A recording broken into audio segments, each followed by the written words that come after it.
Hello friends, welcome to happy gardening by Seema channel. आज के topic की शुरुआत करने से पहले हम एक बेसिक नॉलेज समझ लेते हैं प्लांट्स के बारे में।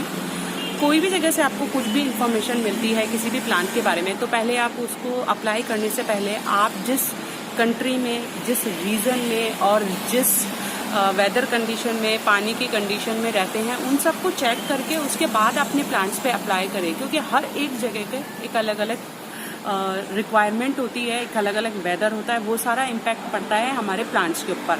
तो आज हम बात करने वाले हैं इस ब्यूटीफुल प्लांट के बारे में। और ये कोकेडामा में मैंने डाला है और ये है अरेका पाम।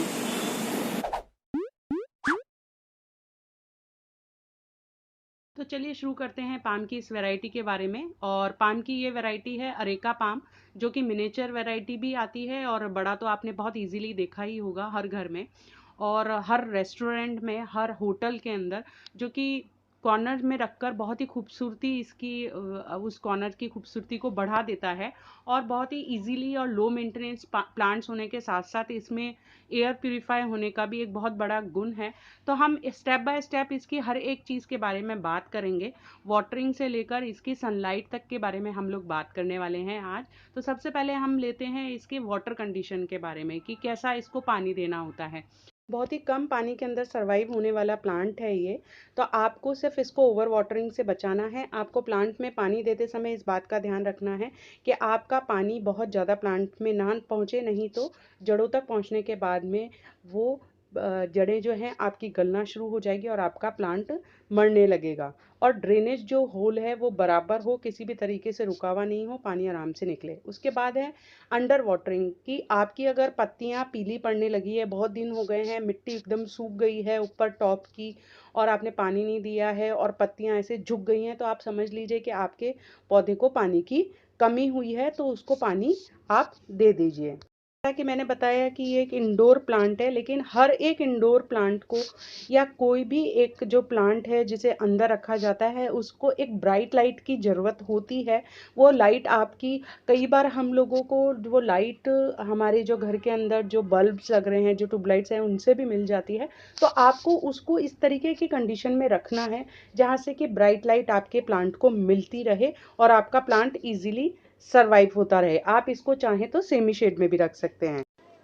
अगर आप इसको अंदर नहीं रख रहे हैं और सेमी शेड में रखना चाहते हैं, या फिर बाहर ऐसी जगह आपने गार्डन में कहीं ऐसी जगह रखना चाहते हैं, तो वहाँ पर सिर्फ एक सुबह की धूप में इसको मिले ऐसी जगह रखें, या शाम की धूप मिले इसको ऐसी जगह रखें। ये फुल सनलाइट के अंदर इसकी जो पत्तियाँ हैं वो पूरी तरीके से पीली पड़ने लग जाती है और पीली पड़ने के साथ साथ वो फिर ख़राब होके प्लांट हमारा ख़राब होने लग जाता है। प्लांट्स में ये भी देखा गया है, इसके अंदर बहुत ज़्यादा बारिश के पानी के अंदर जब हम इसको रखते हैं और बराबर जब ये खुले में रखा रहता है, तो ये कंप्लेन भी हमारे पास बहुत बार आई है कि जो इसकी जो पत्तियां हैं उस पर काले रंग के दाग होना शुरू हो जाते हैं। लेकिन जब हम उसकी कंडीशन चेंज करते हैं, उस जगह से जब उसको हटाते हैं, तो उसके बाद में जो नई पत्तियां जब निकल के आना शुरू जब हमारी होती है, तो उसके बाद में वो ठीक तरीके की पत्तियां आने लगती है। तो अगर ऐसा आपके पौधे के साथ हो रहा है तो आप घबराएं नहीं। ये एक ऐसा पौधा है जिसे भी आप नेग्लेक्ट करेंगे तो भी ये सरवाइव करेगा। तो इसके लिए आपको, इसका मतलब कि फर्टिलाइज़र की आपको इसको देने की बहुत ज़रूरत नहीं है। बिना फर्टिलाइज किए भी ये इजीली चलेगा। तो आप इसको 6 महीने में भी अगर कोई फर्टिलाइज़र देते हैं तो चलेगा, आपके प्लांट की ग्रोथ होती रहेगी।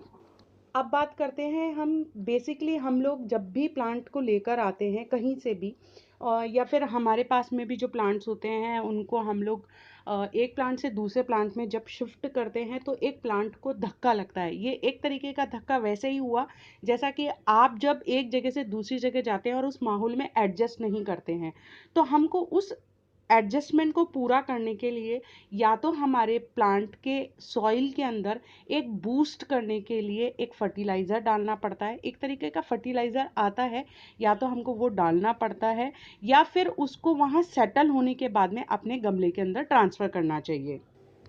प्लांट हमारा बेसिकली होता एक थैली में है, उसको हम शिफ्ट करते हैं एक बड़े पॉट में और जैसे ही हम उसके शिफ्ट करते हैं तो उसकी जो है मेन जो मिट्टी होती है वो भी झड़ना शुरू होती है। एकदम से प्लांट एक माहौल से दूसरे माहौल में जाता है, एक पॉट से दूसरे पॉट में जाता है, तो वहाँ पर भी प्लांट को शॉक लगता है और कई बार आपका प्लांट सर्वाइव नहीं करता है। तो आप नर्सरी से या कहीं से भी जब एक बार पौधा लेकर आते हैं और उसको शिफ्ट करते हैं तो 2-3 दिन पहले उसको एडजस्ट होने दीजिए, उसके बाद में उसको आप शिफ्ट कीजिए। और बार बार इसको एक पॉट से दूसरे पॉट में शिफ्ट मत कीजिए। आप इसको अगर 3 साल में भी अगर इस पॉट को शिफ्ट करेंगे तो भी इसके लिए इनफ होगा। तो एक बार के अंदर इस पॉट को जो भी आपको लेना है बड़ा साइज का लीजिए, क्योंकि ये बहुत ही घना प्लांट हमारा हो जाता है।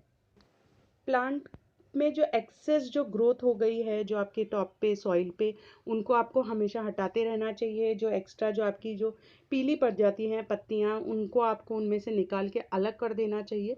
अदरवाइज अननेसेसरी की जो न्यूट्रिशंस हैं उनको प्लांट को वो मिलते रहते हैं उससे, और हमारे मेन प्लांट को वो मिलते नहीं हैं। तो ये सब आपको ध्यान रखना चाहिए। और हर थोड़े दिन के अंदर आपको प्लांट की पूरी पत्तियों को अच्छे से वॉश करते रहना चाहिए। साथ ही साथ में अगर आप बहुत ज़्यादा गर्मी वाली जगह रहते हैं जहाँ मॉइस्चर थोड़ा कम है तो आपको अपनी जो लीव्स हैं उनको मिस्ट बना के रखना चाहिए। यकीन मानिए ये जो मैंने इन्फॉर्मेशन आपके साथ में शेयर की, अगर आपने ये सारी इन्फॉर्मेशन को अपने प्लांट में इम्प्लीमेंट करा तो डेफिनेटली आप एक नहीं अपना पूरा घर इस पौधे से भर देंगे, क्योंकि ये एक बेस्ट सोर्स है एयर प्यूरीफाई के लिए भी। तो प्लीज़ अगर अभी तक आपने अपने कलेक्शन में इस प्लांट को नहीं शामिल किया है तो आज ही कर लीजिए। और मेरी इन्फॉर्मेशन अगर आपको पसंद आई है तो मेरे चैनल को लाइक करना, सब्सक्राइब करना और इस इन्फॉर्मेशन को अपने दोस्तों के साथ शेयर करना मत भूलिए। साथ के साथ आप मेरे जो फेसबुक पेज है और मेरा इंस्टाग्राम अकाउंट है उसको भी फॉलो कर सकते हैं मेरे साथ टच में रहने के लिए। So thank you so much. अगले वीडियो तक